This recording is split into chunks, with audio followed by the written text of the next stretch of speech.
സൂറത്തുൽ മുൽക്കിന്റെ ആദ്യത്തെ പേജ് ഖുർആനിൽ നിന്ന് മറിച്ച് അടുത്ത പേജിൽ തുടങ്ങുന്ന വരികൾ എന്താണ്? അള്ളാഹു ചോദിക്കുന്ന, സാമാന്യ ബുദ്ധിയുള്ളവർ ചിന്തിക്കേണ്ട ഒരു ചോദ്യം അള്ളാഹു ചോദിക്കുന്നുണ്ട്. വഅസിറു ഖൗലകും ഐ ഫിഅലകും അവിജറു ബി. നിങ്ങൾ രഹസ്യമായിട്ട് ചെയ്താലും നിങ്ങൾ പരസ്യമായി ചെയ്താലും ഒരു കാര്യം ഞാൻ പറഞ്ഞേക്കാം, ഇന്നഹു അലീമും ബിദാത്തി സുദൂർ. നിങ്ങളുടെ ഹൃദയത്തിന്റെ ഉള്ളിൽ ചിന്തിച്ചത് വരെ എനിക്കറിയാം. രഹസ്യം പരസ്യം അവിടെ നിൽക്കട്ടെ, നിങ്ങളുടെ ഹൃദയത്തിന്റെ ഉള്ളിൽ ചിന്തിച്ചത് വരെ എനിക്കറിയാം. എന്നിട്ടും അള്ളാഹു ചോദിക്കുക, പറഞ്ഞ മനസ്സിലായില്ലേ? അലാ യഅലമു മൻ ഖലഖ്. രഹസ്യം ഞാനല്ലേ സൃഷ്ടിച്ചത്, എന്നിട്ട് രഹസ്യം എനിക്കറിയില്ലാന്നോ?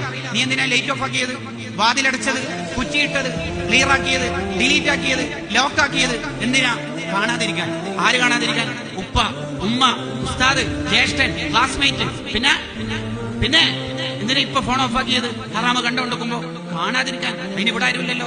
ജ്യേഷ്ഠന്റെ കുട്ടിയുണ്ട്, എത്ര വയസ്സുണ്ട്? 4 വയസ്സ്.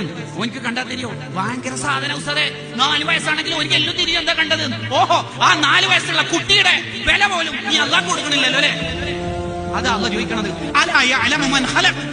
എടോ, ഞാനല്ലേ രഹസ്യം സൃഷ്ടിച്ചത്, എന്നിട്ട് എന്നെ നിനക്ക് രഹസ്യത്തിൽ ചിന്തയില്ലാന്നോ? പിന്നെന്താ മുസ്ലിമാണോ? പിന്നെങ്ങനെയാ നീ മുസ്ലിമായിട്ട് മരിക്കുക? അതാ ഇബ്നു റജബുൽ ഹംബലി തങ്ങൾ പറഞ്ഞത്, പലരും ഈമാനില്ലാതെ മരിച്ചു പോവാനുള്ള കാരണം രഹസ്യത്തിൽ അള്ളാഹുവിന്റെ ശത്രു, പരസ്യത്തിൽ അള്ളാഹുവിന്റെ മിത്രു.